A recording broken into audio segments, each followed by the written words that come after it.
I was diagnosed with soft tissue sarcoma on December 19th of 2014. I underwent 6 months of treatment, and I am standing here before you guys today, almost 5 months in remission. There was more than one time over the last year that I wasn't sure I'd ever get the chance to tell my story in hindsight. So I'm thrilled to be standing up here tonight telling you guys about my experience with cancer in the past tense. My name is Sarina McNamara. I am 24 years old and I am a sarcoma survivor.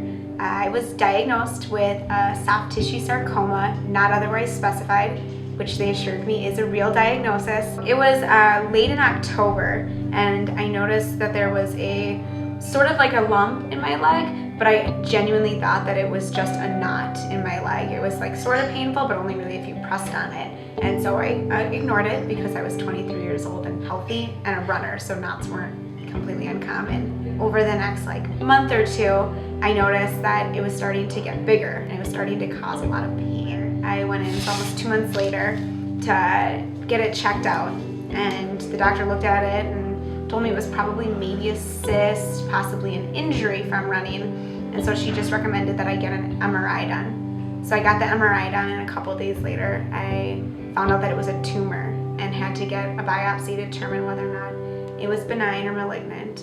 And about a week and a half later, I got the phone call letting me know that I had cancer. I did a total of 7 rounds of chemotherapy.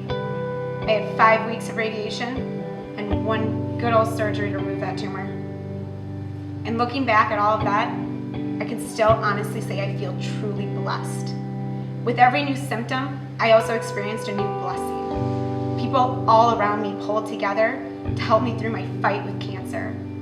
While I won't say that it was easy, or that I didn't feel completely alone at times, I never actually was.